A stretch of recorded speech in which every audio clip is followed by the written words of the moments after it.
দেখবেন এই যে নাম, অর্থাৎ শ্রী শ্রী ঠাকুরের আমরা যে বলতে পারেন নাম করে থাকি, এটা একটা এমন প্রাপ্তি আমাদের জীবনে, এমনই কিছু আমরা একটা পেয়েছি যেটা ধরে ধরে মানুষ তার জীবনে, যেমন আমরা যখন কোনো বিল্ডিংয়ে উঠি কিংবা কোনো দেখবেন সেরকম একটা জায়গায় আমরা যখন উঠি, আমরা সিঁড়ি বেবে উঠি না?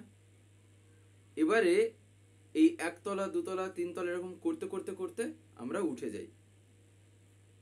এই জীবনেও ওই রকম ভাবে উঠতে হলে যেসব কথা শ্রী শ্রী ঠাকুর বললেন, সেই কথাগুলিকে নিজের মধ্যে যদি বাস্তবে ফুটিয়ে তুলতে হয়, তাহলে চাই হচ্ছে হলো প্রেম। আর এই প্রেমই সব কিছু করাবে, সব কিছুই প্রেমই করাবে। কিভাবে করাবে? যখন আমার প্রেম বাড়বে, যখন আমার প্রেমটা আরো থেকে আরো গভীর হতে থাকবে, তখন আমার চরিত্রেই, আমার চিন্তা ভাবনাতেই তখন দেখবেন এইরকমই ঠিক ধরা দেবে যে আমার ঠাকুর এটা যখন করতে বলেছেন, যখন আমি তাকে ভালোবাসছি, তাহলে আমাকে এই কথাটাকে পালন করতে হবে।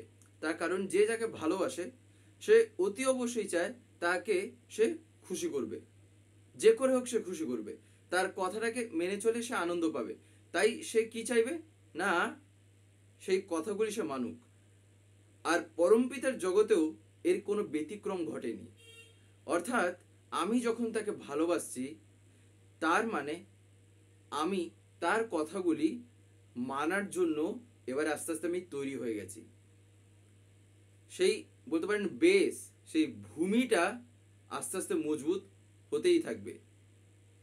তাই এই নাম হচ্ছিল তাই এমন একটা জিনিস, যেখানে আমি যতই জীবনে এগিয়ে যাব এই নামকে মাথায় নিয়ে, ততই দেখবেন জীবনটাও কতটা সুন্দর, কতটা বলতে পারেন একটা মালা যে আমরা দেখে থাকি না, সুন্দর কয়েকটা ফুল দিয়ে যেমন একটা মালা গেঁথে দেওয়া যায়, আমাদের জীবনটাও ঠিক ওই রকম বলতে পারেন একটা মালার মতন দেখতে হবে, সুন্দর আর কি। এই জীবন যখন তার দয়ায় আমি পেয়েছি, এই পাওয়াটাকে আমায় সদ উপযোগ যে করে হোক আমার এর করা লাগবে। তাই নাম তিনি দয়া করে যে দিয়েছেন, এই নাম যখন আমি জীবনে পেলাম, এই নামের ভিতর দিয়ে ঘটেটা কি, জীবনের নামইকে অনুভব করা যায়। তিনি যে আমার মধ্যে আছেন, তখন আমি তা ফিল করতে পারবো। তার কারণ কি জানেন? তার কারণ নাম আর নামই অভেদ, সেখানে কোনো রকম ভেদাভেদ নেই। নামের ভিতর দিয়ে নামীকে অনুভব করা যায় যে বাস্তবে তিনি কে। আর আমার জীবনে তিনি কোথায় কেমন ভাবে যে তার প্রভাবটা আছে কিংবা তার গুরুত্বটা যে আমার জীবনে কোথায় এবং কেমন ভাবে যে আছে। আর এই জিনিস যত আস্তে আস্তে আমার জ্ঞানের ভান্ডারে যত আস্তে আস্তে ঢুকতে থাকবে, যত আমি বুঝতে থাকবো, ততই দেখবেন এই যে নিজের একটা যে বলতে পারেন অনুভূতি, অর্থাৎ এই আমি তখন বাস্তবে কে, এই আমির বলতে পারেন প্রভাব কিংবা এই আমি শব্দের অর্থ, এর তাৎপর্য তখন সম্পূর্ণ আকারে পাল্টে যাবে, তখন পুরোটাই ঘুরে যাবে। এতদিন এই যে আমি করতাম, আমি এটা করছি, আমি ওটা করছি, আমি ওইটা করেছি, তখন দেখবেন সেই আমি বলতে যে কি বোঝায়, তখন সেই জায়গায় দাঁড়িয়ে তখন বুঝতে পারবো যে এতদিন আমি যা করে এসেছি, সেই করাটা বাস্তবে কার হয়েছিল, করেছিলেনটাকে। এই ভাব কিন্তু মানুষের তাই এত সহজে কিন্তু জাগবে না। এটা যেমন সহজ তেমন কঠিন। কঠিন সেখানেই যেখানে আমি বাইরের থেকে দেখে আমি ভয় পেয়েই ছেড়ে দিলাম, আর সহজ সেখানেই যেখানে আমি তাকে ভালোবেসে তার কথাগুলিকে মেনে মেনে জীবনটাকে এগিয়ে নিয়ে যেতে থাকলাম, সেখানেই এটা সহজে উঠবে। তার কারণ দেখবেন, এমনকি যে নাম নাম জপ করা একটা এমন জিনিস, জীবনের প্রাথমিক পর্যায়ে আমরা যদি লক্ষ্য করে দেখি, শ্রী শ্রী ঠাকুর বলছেন নাম প্রথম প্রথম জপ করতে হয়। তার কারণ আমি যখন নামটা পেলাম, এবারে ইঞ্জিনটাকে একবার স্টার্ট না দিলে, একবার বলতে পারেন যদি আমি বাইরে থেকে একটা ধাক্কা না দিই, তাহলে সেটা ধরতে পারে না, তাহলে সেটা স্টার্ট হয় না। কিন্তু একবার শুরু যদি হয়ে যায়, তারপরে যেমন আমি শুধু অ্যাক্সিলারেট দিতে থাকবো, ঠিক ওই রকমই ও এগোতে থাকবে। এই নাম হচ্ছিল ঠিক তাই। আমি প্রথম প্রথম এটা ঠাকুর বলছেন জপ করতে হয়, কিন্তু জপটা যদি জপের মতন হয়, মাত্র কয়েক দিনের মধ্যেই দেখবেন ঠাকুর বলছেন এটা অজপা স্তরে চলে যায়, অজপা পর্যায়ে চলে যায়। অর্থাৎ সেক্ষেত্রে আর নিজের থেকে জব করতে লাগে না, নিজের থেকে আর জব করার প্রয়োজন পড়ে না, আপনা থেকেই তখন তা জব হয়। নাম করার পদ্ধতি দেখবেন, নাম করার যে আমাদের একটা তো নিয়ম তো কিছু আছে, যে নিয়মটা বাস্তবে কোনো কৃত্রিমভাবে যে বানানো কিংবা লোক দেখানোর জন্য কিছু বাহ্যিক নিয়মাবলী তৈরি করে দেওয়া, ঠাকুর তার তা করেননি। জীবনের জন্য যা প্রয়োজন, যেমন ভাবে করলে তার জীবনের জন্য বলতে পারেন আরো থেকে আরো তর বাড়ি নিয়ে যেতে সাহায্য করবে, ঠাকুর জাস্ট ওই পথটাই বলে দিয়েছেন, তাছাড়া আর কিছু না। তাই এই নাম এই রকম ভাবেই করা লাগে প্রথম প্রথম, তাই জব করতেই হয়। কিন্তু জব করার সাথে সাথে দেখবেন কি হয়, এই যে জব, তার প্রতি টানটা নিয়ে আমি যতটা জব করব না, ততটাই দেখবেন নামটা নিজের মধ্যে থেকে আরো সহজ হয়ে ওঠে, ততটাই আরো সহজ হয়। নাম করাই লাগবে। পরম পূজ্যপাদ শ্রী শ্রী আচার্য তাই বারবার বলছেন, আমি যখনই আমার মনে পড়ছে আমি তখনই করি, আমার যখনই আমার মনে পড়ছে। সারা দিনের মধ্যে 24টা ঘন্টায় 5টা সেকেন্ড আমার যদি মাথায় তিনি যদি এসেছেন যে আমার ঠাকুর তো আমার জীবনে আছেন, তাহলে অন্ততপক্ষে সেইটুকু যেন আমি নামটা করি। এই 5টা সেকেন্ড কখনো 5টা মিনিট, তারপরে কখন 50টা মিনিট থেকে 5 ঘন্টায় যে পরিণত হয়ে যাবে তার কোনো ঠিক ঠিকানা নেই। গ্র্যাজুয়ালি এটা আস্তে আস্তে বাড়তে থাকবে। তাই নামটা কিন্তু যে করে হোক ধরে রাখা চাই, আর তাকে মাথায় নিয়ে চলা। দেখবেন সাধন জগৎ একটা এমন জগৎ, প্রথম প্রথম এমন কি যে নাম, এই নাম যখন মানুষ যে করে না, চট করে কিন্তু তার প্রভাব বুঝতে পারবে না, তার গুরুত্ব বুঝতেও পারবে না। তার কারণ কি জানেন? তার কারণ সাধন জগৎ শ্রী ঠাকুর একদিন শরৎদাকে একটা জায়গায় বলছেন যে এই সাধন জগৎ একটা এমন জিনিস, এখানে চট করে ধরা যায় না যে এই সাধনা করার ভিতর দিয়ে পরিবর্তনটা কিংবা বিবর্তনটা এলোটা কি। পরিবর্তন এবং বিবর্তন যাই আমি এবারে বলি না কেন, যদিও দুটো শব্দের অর্থ কিন্তু আলাদা, কিন্তু ঠাকুর বলছেন সেই জিনিসটা মানুষ তা ধরে নিতে পারে না। কেন ধরে নিতে পারে না?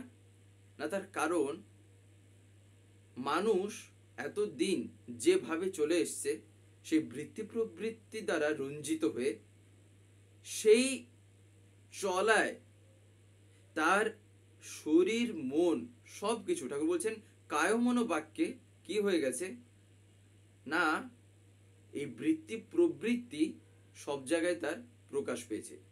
তার মধ্যে যে জিনিসটার টেন্ডেন্সিটা বেশি, সেটাই সে বৃত্তি প্রবৃত্তির আওতায় পড়ে তদনুপাতিক আকারে সেটা ফুটে বেরিয়েছে, ইষ্টানুগ আকারে তা কিন্তু ফুটে বেরোয়নি। তাই ইষ্টকে মাথায় নিয়ে চলা আর বৃত্তি প্রবৃত্তির ধান্দায় পড়ে চলা, দুটোর মধ্যে তাই পার্থক্য।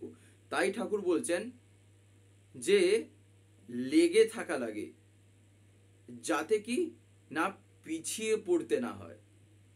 কেন এই কথাটা বলেছিলেন জানেন? তার কারণ শরৎদা সেদিন শ্রী শ্রী ঠাকুরকে বলেছিলেন যে অনেক সময় ঠাকুর অগ্রগতি তো বোঝাই যায় না, অর্থাৎ আমি যে তাকে ধরে যে জীবনে চলছি, তার কথা যে মানছি, সেই বিষয়কে নিয়ে শরৎদা ঠাকুরকে জিজ্ঞাসা করেছিলেন। তো সেই জিজ্ঞাসা নিবেদনেই ঠাকুর বলছেন যে তবু লেগে থাকতে হয় যাতে পিছিয়ে পড়তে না হয়। তার কারণ কি? তার কারণ ঠাকুর দিয়ে বলছেন সাধন জগতে ক্রমাগতি খুব একটা বড় কথা। তাই যেন তেন প্রকারেণ মনটা ইষ্টে লাগিয়ে রাখতে হয়। আর আমরা যাই করি ঠাকুর বলছেন তা যেন তার জন্যই করি, অর্থাৎ আমি যা কিছু করছি তার জন্যই আমি করছি। আমি পড়াশোনা করছি তার জন্য, আমি গান করছি তার জন্য, আমি মানুষের সাথে কথা বলছি তার জন্য। প্রত্যেকটা কিছুতে শুধু আমি তার তার তার এরকম করেই ভাববো। আমার জীবনটাই পুরো তার। আমার এই যে জীবন যখন তিনি দিয়েছেন, তার মানে এটা আমার দায়িত্ব যে আমি যেন এই জীবনটা দিয়ে সম্পূর্ণরূপে তার কথাগুলিকে আমি পূরণ, যাতে আমি আমার জীবনে করে দিতে পারি, দিয়ে দেখিয়ে দিই যে আমার ঠাকুর যে বাস্তবে কেমন, তার কথা যে কি, তাই না?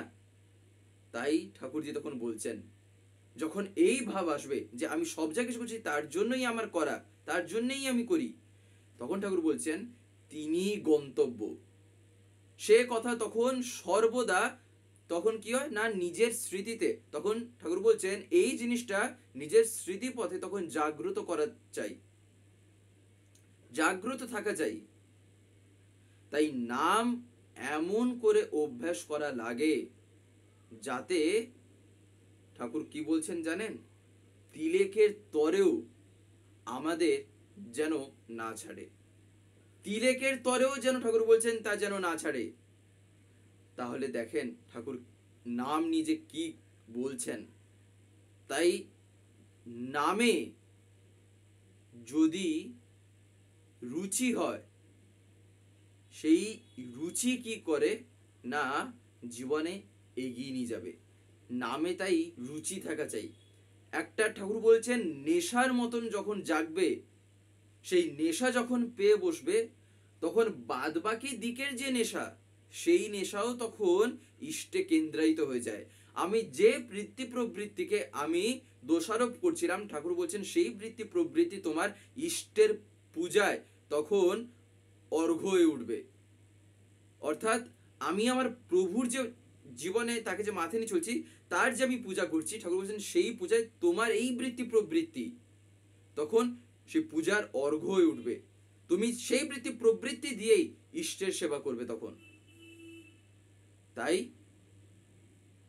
এই জিনিস ঠাকুর বলছেন যদি থাকে তাহলেই কাম ফর্সা। তাই ঊর্ধ্ব টান যখন সত্তাটাকে টানে, তখন কি হয় না প্রবৃত্তির টান আমাদের উপর সেক্ষেত্রে বিশেষ কোনো আর প্রভাব বিস্তার করতে পারে না। কারণ সাত্যত টানে, সাত্যত টান মানে কি, যেটা এটারনাল, ওই ক্ষণিকের জন্য ঠাকুর বলছেন তা না। তাই ঠাকুর বলছেন কারণ সাত্যত টানে কি হয় না চলতে থাকলে সেক্ষেত্রে তাতে অনেক বেশি সুখ পাওয়া যায়। মানুষ প্রবৃত্তির দিকও যে ঝোঁকে না, তার কারণ কি জানেন, এই সুখের জন্যই, এই আনন্দের জন্যই। কিন্তু সেইটা সে বুঝতে পারে না, সেই যে সুখটা সেটা এমনই একটা সুখ যেটা তার ক্ষণিকের জন্য তাকে জীবনে আনন্দ উপভোগ করিয়ে দিতে পারবে। কিন্তু সাত্যত আনন্দ যখন সে পায়, তখন প্রবৃত্তির সুখ নিতান্তই তার কাছে তখন বিষাদ লাগে, যখন সে বাস্তবে সাত্যত সুখের স্বাদটা যখন সে পায়। তাহলে দেখেন নামটা যে কেন করা লাগে। তাই নাম জপ কেন ঠাকুর এত জোর দিয়েছেন। নাম আমি তাকে ভালোবেসে করব, নাম আমার করা চাই তার জন্য, এই ভাবটা থাকা চাই। তিনি আছেন আমার মধ্যে, আমি যাই করছি তাতে তিনি আনন্দ পাবেন। আমি যাই জীবনে করব, তিনি যখন আমার মধ্যে আছেন, তিনি যদি আনন্দ উপভোগ করেন, তিনি করবেন আমাকে দেখে। তিনি আনন্দ উপভোগ তিনিও করছেন, আমি যখন উপভোগ করব সেই আনন্দ। তাই আমার আনন্দে তিনি আনন্দ, আর আমার যখন নিরানন্দ হয়, এটাও কিন্তু মাথায় রাখা দরকার, তিনিও কিন্তু সেই ব্যথায় ব্যথিত হন, তিনি কিন্তু বাদ পড়ে যান না, তার কারণ তিনি আমার মধ্যে। তাই আমি যখন দুঃখ করছি, তিনিও তখন বসে কাঁদছেন, তিনিও তখন আমার মধ্যে কাঁদছেন, কারণ তিনি আমার মধ্যে। এই ভাব যেদিন জাগবে না, যে আমার জীবন সম্পূর্ণ তার জন্য, জীবনটাই হচ্ছিল তার দেওয়া, তিনিই আছেন আমার মধ্যে, আমার ব্যক্তিত্ব, আমার পরিচয়, আমার এই অস্তিত্ব তাকে বাদ দিয়ে তো চিন্তাই আমি করতে পারবো না। যখন এই ভাব জাগছে, তার মানে বুঝতে হবে নিজের মধ্যে যে ঠাকুর কেমন ভাবে জাগ্রত আছেন, প্রত্যেকটা কোণায়, প্রত্যেকটা অবস্থায় তখন ঠাকুর, প্রত্যেকটা কিছুতে তখন তিনি, তাই না? তাই নাম করা লাগে, নাম করব তাকে ভালোবেসে। নামের গুরুত্ব দেখেন তাহলে জীবনে যে কি, ঠাকুর এমনি এমনি বলেননি যে নাম অর্থাৎ এই হোলি নেম, এটা হচ্ছিল কি, ইট ইজ আ, ঠাকুর বলছেন ক্লিউ অফ লাইফ, অর্থাৎ জীবনের সংকেত। এটা জীবন যে বাস্তবে কেমন হয় সেটা ধরিয়ে দেয় এই নাম, এখান থেকেই তাই তার স্বাদটা পাওয়া যায়, এই জীবনের আসল স্বাদ। তো যাই হোক, আজকের এই ভিডিওটা এবার আমি এখানেই শেষ করব। শেষ করার আগে আপনাদের কাছে একটি কথাই বলবো, যদি আজকের এই ভিডিওটা আপনাদের ভালো লেগে থাকে তাহলে একটি লাইক করে দেবেন, সবার ভিতর শেয়ার করে দেবেন, কেমন লাগলো নিচে একটি কমেন্টে লিখে জানাবেন। আর যদি চ্যানেলটিকে এখনো সাবস্ক্রাইব করে না থাকেন তাহলে অতি অবশ্যই চ্যানেলটিকে সাবস্ক্রাইব করে পাশের বেল আইকন প্রেস করে অল করে রাখতে একেবারেই ভুলবেন না, আরও এরকম বিভিন্ন নতুন এবং ইন্টারেস্টিং ভিডিও সবার আগে পাওয়ার জন্য। জয় গুরু, বন্দে পুরুষোত্তম।